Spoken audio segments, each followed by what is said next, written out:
Trận bán kết giải đấu liên đoàn của những anh hùng xe chiến chỉ còn lại 4 ngày nữa thôi. Kai đấu với Smith, Gino đấu với Roy. Mọi người đều rất muốn biết ai sẽ được lọt vào trong trận chung kết năm nay. Mấy đứa, cuối cùng trận bán kết đã tới rồi. Tụi con cảm thấy như thế nào? Chú Mát đừng lo, con sẽ thắng thôi. Con sẽ chiến thắng bằng mọi giá.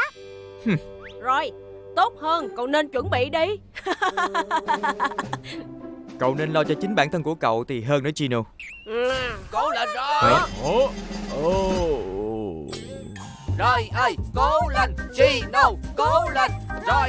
Rồi, Gino. Nhìn các cậu mắc cười quá đi à.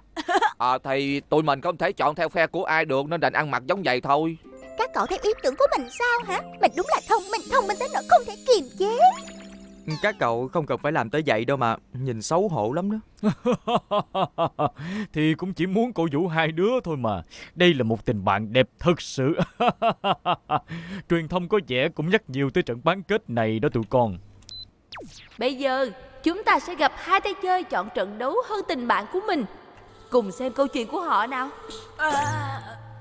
Khó chịu muốn chết. Rồi mới là người keo kiệt và nhắc cấy hơn ai hết. Cậu ấy còn hay bắt nạt những người yếu hơn mình nữa.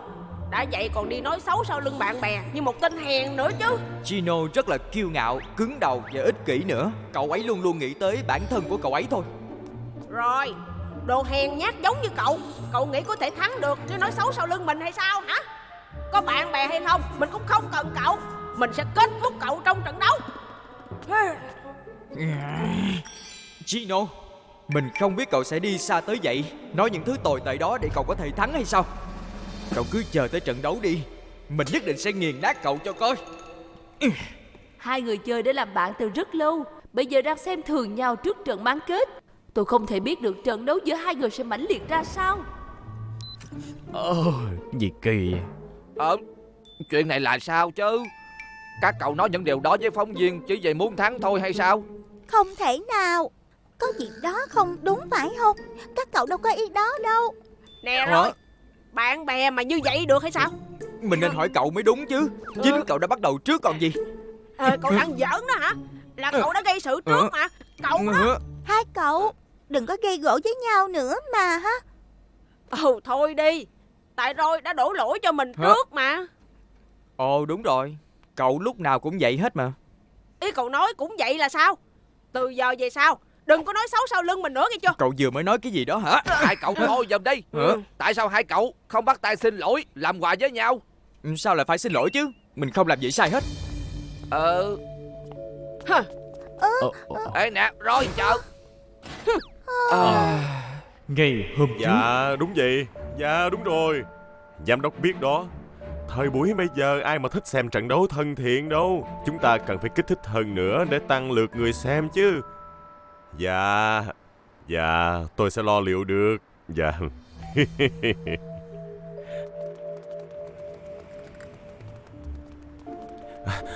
Xin chào cậu Gino. Chúng tôi tới từ một công ty truyền thông, cho chúng tôi phỏng vấn được chứ? Được. Chắc là cậu rất bận rộn để chuẩn bị cho trận đấu với Roy. Đương nhiên rồi. Tôi đang chăm chỉ tập luyện cho trận đấu lớn. Ra là như vậy. Tôi có nghe Roy nói trên người cậu có mùi rất lạ vì làm biếng không tắm rửa thường xuyên, làm cho tôi rất tò mò. Có đúng vậy không? Cái gì? Ý anh nói là người tôi bốc mùi sao? Chắc là anh nghe lầm gì rồi. Rồi bạn của tôi không bao giờ nói như vậy về tôi đâu. Thật ra thì cậu ấy không chỉ nói chuyện đó thôi đâu. Cậu ấy còn nói cậu giống như là con đĩa luôn đi theo, ăn hết đồ ăn của những người khác. Bản tính của cậu lại keo kiệt tới mức không bao giờ dám mua đồ ăn. Cậu ấy còn nói là cho cậu mượn tiền mà không bao giờ thấy trả lại. Cậu ấy nói như thế nào? Rồi đã nói vậy với anh thật đó hả? Đúng. Khó chịu muốn chết. Rồi mới là người keo kiệt và nhắc cấy hơn ai hết. Cậu ấy còn hay bắt nạt những người yếu hơn mình nữa. Đã vậy còn đi nói xấu sau lưng bạn bè như một tên hèn nữa chứ. Nhưng Roy lại là tay chơi rất nổi tiếng đúng không? Tôi nghe nói cậu ấy có rất nhiều fan hâm mộ nữ. Hả? Anh không tưởng tượng được cậu ấy phức tạp chuyện con gái là sao đâu. Cậu ấy có rất nhiều cô gái xung quanh. Thật đó. Họ đều bị lừa hết rồi. Nào Chino, bình tĩnh một chút và nói chúng tôi biết cảm giác của cậu về trận bán kết này đi. Rồi, đồ hèn nhát. Cậu nghĩ là cậu có thể thắng được mình nếu nói xấu sau lưng mình hay sao hả? Mình có bạn hay không, mình cũng không cần cậu. Mình sẽ kết thúc cậu ngay trong trận đấu này.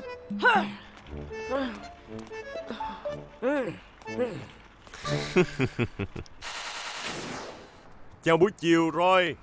Cậu sẽ là người đấu trực tiếp với Chino trong trận bán kết. Cảm giác của cậu như thế nào? Đôi lúc Chino khá là vụng về, nhưng cậu ấy là một tay chơi rất giỏi. Tôi hy vọng trận đấu này sẽ rất tuyệt.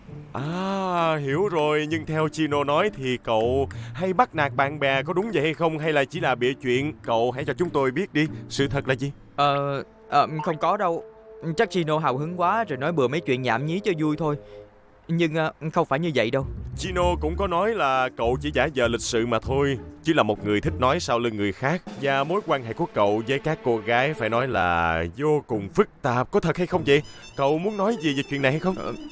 Tôi không biết tên ngốc đó nói gì hết, nhưng đây đúng là chuyện vớ vẩn mà. Chino rất là kiêu ngạo, cứng đầu và còn là người ích kỷ nữa. Cậu ấy chỉ luôn luôn nghĩ tới bản thân của cậu ấy thôi. Cậu ấy không nghĩ cho một ai trong nhóm hết.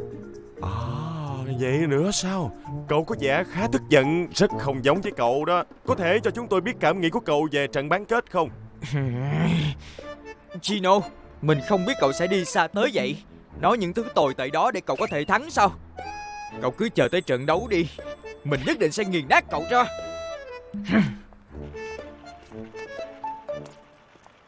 Cả hai người họ đều cắn câu đúng như mình dự tính.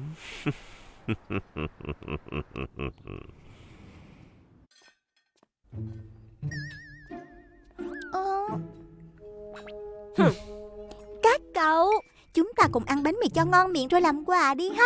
Chino, Roy, các cậu có thể vì mình mà làm quà với nhau có được không? Vậy nè, cười lên đi. Thôi đủ rồi đó. Nè các cậu chừng nào mới dừng lại chuyện này đây? Chuyện ai thắng ai thua quan trọng tới vậy đó hả? Không phải hai cậu là bạn bè hay sao? Bạn bè cái gì? Bạn bè mà đi nói xấu sau lưng mình như vậy đó. Là do cậu bắt đầu trước còn gì. Giờ cậu muốn gây sự với mình nữa hay sao? Gây sự với cậu? Mình không sợ đâu, cứ nói đi. Sao cậu dám? Cậu xúc phạm mình trước mà. Coi ai nói kìa. Bớt giảm nhí giọng đây.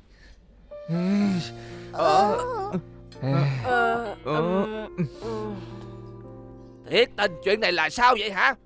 Mình sẽ không chịu đựng thêm nữa đâu. Không ai nghe mình thì thôi vậy. Các cậu muốn làm gì thì làm. Mình đi đây. Mình thật sự thất vọng vì hai cậu. Nếu các cậu nhất quyết không làm quà thì mình cũng sẽ không gặp hai cậu nữa.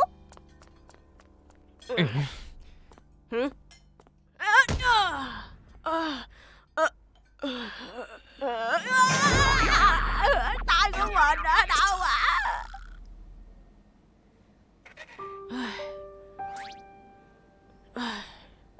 Sao mình làm như vậy chứ? Rồi thật sự là một người bạn rất tốt mà. Không biết sao mình lại làm như vậy nữa. Thắng một trận đấu thì có ích lợi gì nếu như mình mất đi một người bạn.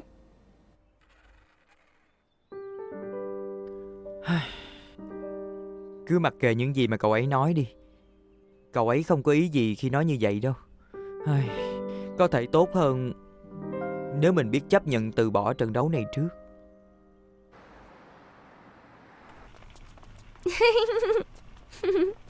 Mình hy vọng Chino và Roy sẽ sớm làm lành lại với nhau. Dạ, tôi đây giám đốc. Nhiệm vụ làm Chino và Roy mất quà đã thành công rồi. Trận đấu của tình bạn đổ vỡ. Lượt người xem đang tăng lên gần tới đỉnh. Cũng nhờ tôi hết đó. Ông đừng có quên tiền thưởng cho tôi nha. Nhiệm vụ làm họ mất quà sao? Nói vậy tất cả chuyện này đều là bịa đặt hết. Con quyết định sẽ từ bỏ trận đấu này. Vậy chứ? Con sẽ từ bỏ trận đấu này còn hơn mất người bạn như Chino. Chino, Rồi, mình có chuyện này muốn nói. Mình xin lỗi. Mình không nên nói như vậy. mình cũng xin lỗi nha. Chắc đã có hiểu lầm nào đó rồi cũng nên. Hiểu lầm có thể giải quyết được mà. Chúng ta là bạn của nhau. Cậu nói đúng. Chúng ta là bạn của nhau mà. Tình bạn của chúng ta không phải là thứ có thể mất đi. Các cậu ơi, chuyện này đều do tên phóng viên sắp đặt hết đó. Anh ta cố tình làm các cậu bất hòa với nhau. Hả? Vậy chứ ý của cậu là sao? Anh ta chỉ muốn làm cho các cậu quay lưng lại với nhau vì độ hot của chương trình, để tăng lượt người xem thôi. Mình sẽ không để anh ta yên thân đâu. Khoan đã, con đừng có manh động như vậy. Chúng ta cần nghe rõ chi tiết chuyện này là như thế nào trước cái đã. Còn chắc chắn 100% luôn á. Chính tay con đã nghe anh ta nói mà chú, là tay phóng viên đó cố ý làm họ quay lưng lại với nhau. Mình biết mà. Rồi bạn mình sẽ không làm như vậy với mình đâu. Giờ cậu mới biết chuyện đó sao? Ồ hả? Gì?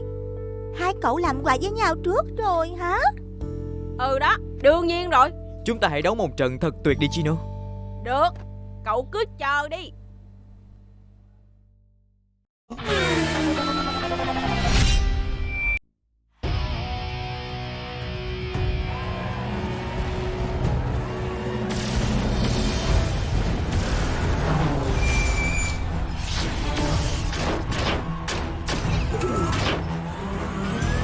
Đòn chí mạng bắn.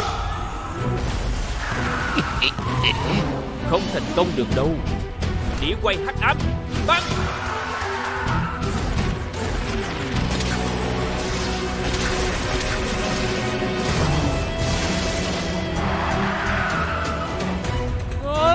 Tiger, Kết thúc được rồi. Tia bóng đêm bắn.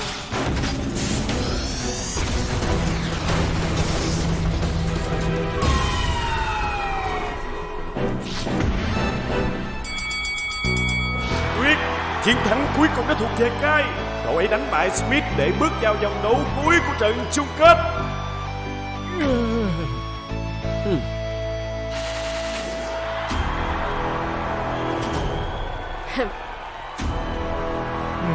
Ngay bây giờ là trận đấu thứ 2 của bán kết ngày hôm nay. Chúng ta cùng xem Chino so tài với Roy nào. Đây là lần đầu tiên Shino và Roy cùng đấu với nhau trong giải đấu, có đúng không? Đúng vậy. Lúc trước Chino không phải là đối thủ của Roy nên không có cơ hội đó. Nhưng giờ Chino cũng dần trở nên mạnh hơn rồi. Trận đấu hôm nay chắc chắn sẽ rất mãnh liệt đây.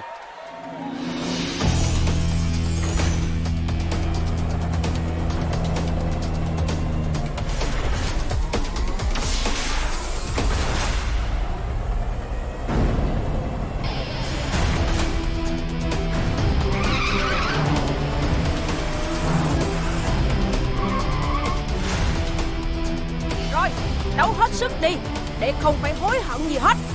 Được thôi, trận đấu là trận đấu. Chúng ta cùng để tình bạn qua một bên đi. Cố lên Chino, cố lên nha Roy. Roy, Chino, Roy, Chino.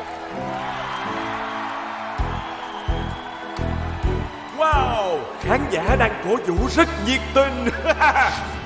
Như tôi đã nói lúc nãy, trận đấu sẽ được bắt đầu.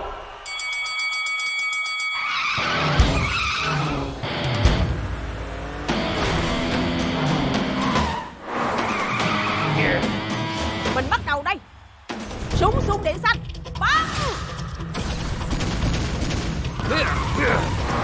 Ivan, quay đầu lại tấn công đi.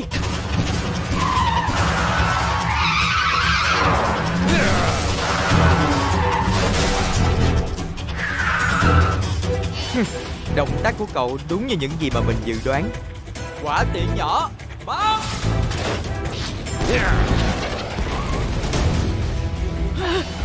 Mình sẽ không dừng lại đâu. Súng xung điện xanh bắn.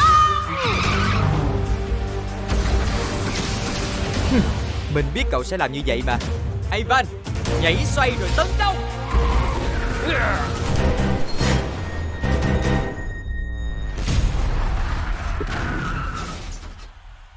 Lưu Will. Mình sẽ không tha cho cậu phút giây nào đâu. Mưa lửa bắn.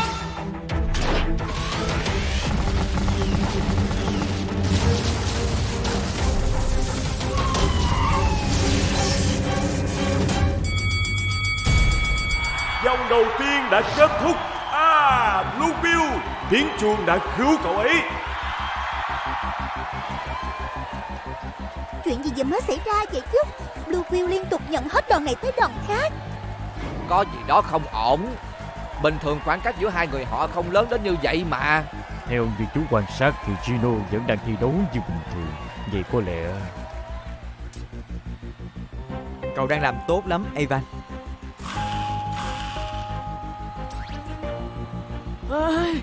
Mình vẫn luôn nỗ lực cố gắng hết sức. Sao đòn tấn công không có tác dụng gì hết? Cậu biết gì không? Rồi có vẻ như biết chiêu mình sắp tấn công, nhưng sao cậu ấy có thể biết được chứ? Đúng rồi, mình nghĩ là mình biết. Nếu là Gino, chắc chắn cậu ấy sẽ xông lên thực hiện tấn công phủ đầu. Mình sẽ lợi dụng điều đó làm lợi thế cho mình. Cậu ấy sẽ tấn công trong ít phút nữa. Hả? Hành động đi, làm đi.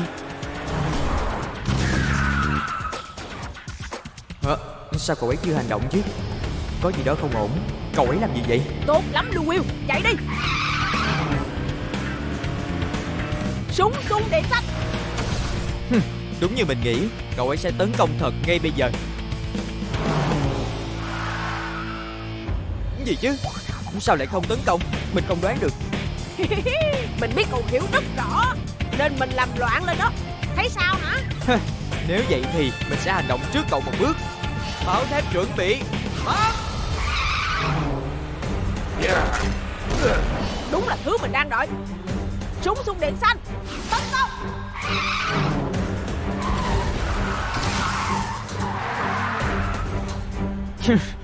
Đây là loại hình tấn công mới hay sao?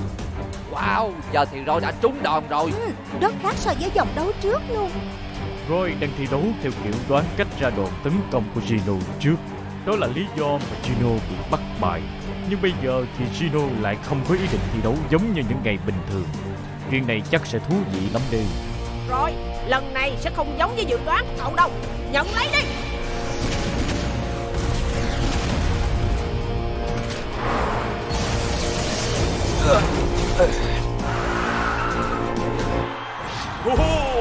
Bluefield lại thành công với đòn tấn công bất ngờ của mình. Được thôi, giờ trận đấu mới thực sự bắt đầu. Quả tiễn nhỏ, bắn!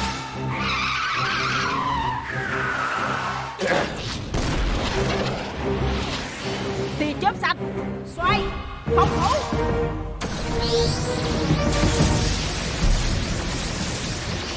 Tia chớp xanh, xoay, đập.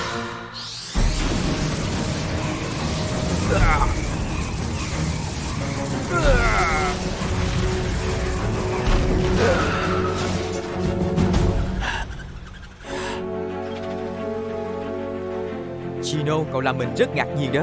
Nhưng đây mới là cú thay đổi trò chơi cuối cùng. Đúng như mình hy vọng. Mình sẽ nhận thách thức của cậu. Đồng xu quyền lực, đi!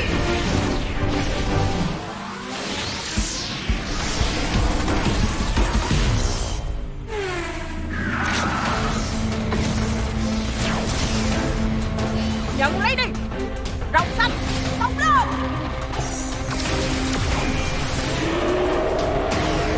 Bay lên nào, chim lửa!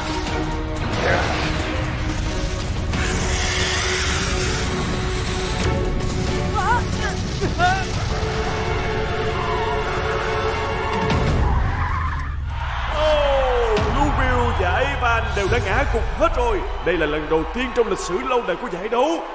Trong trường hợp này, ai là người đứng lên nhanh hơn thì sẽ chiến thắng.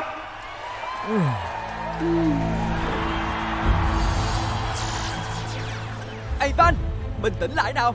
Đứng dậy mau lên. Lưu Will, đứng dậy đi. Cậu có thể làm được mà.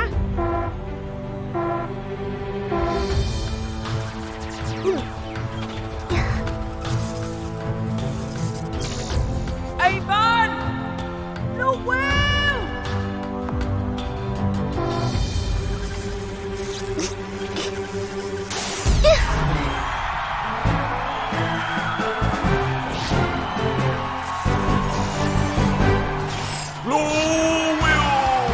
Bluefield cuối cùng đã đứng dậy thật rồi.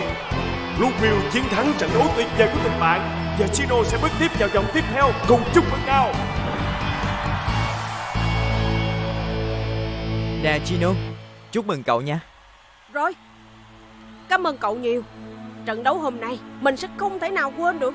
Cậu đã đấu một trận rất tuyệt đó. Hy vọng cậu thắng trong trận chung kết.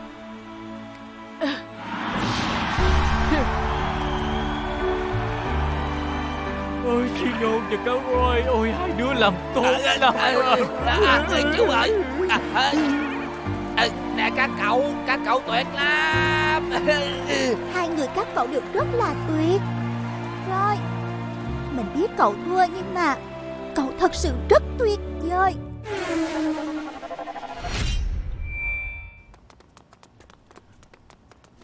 Chào cậu Roy, có vẻ như Gino chơi không được công bằng có phải không chị? Cậu không bực bội với chuyện đó à? Thật ra thì không, chúng tôi đã chơi công bằng và tôi chấp nhận thất bại, chỉ vậy thôi.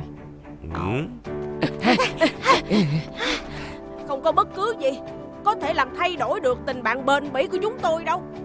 Nè anh kia, anh thôi dựng chuyện giùm đi. Cố ý chen vào tình bạn giữa chúng tôi. Anh muốn gì đây hả? Đúng đó, nếu anh là một phóng viên thì phải nói sự thật đi chứ.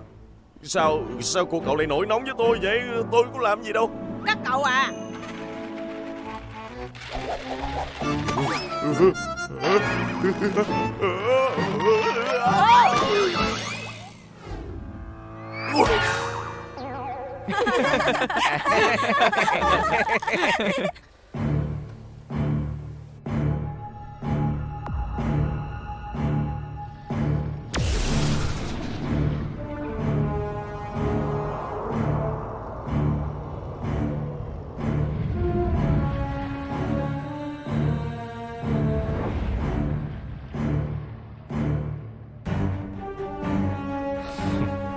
Ta đã chuẩn bị, tất cả mọi thứ đã sẵn sàng hết rồi.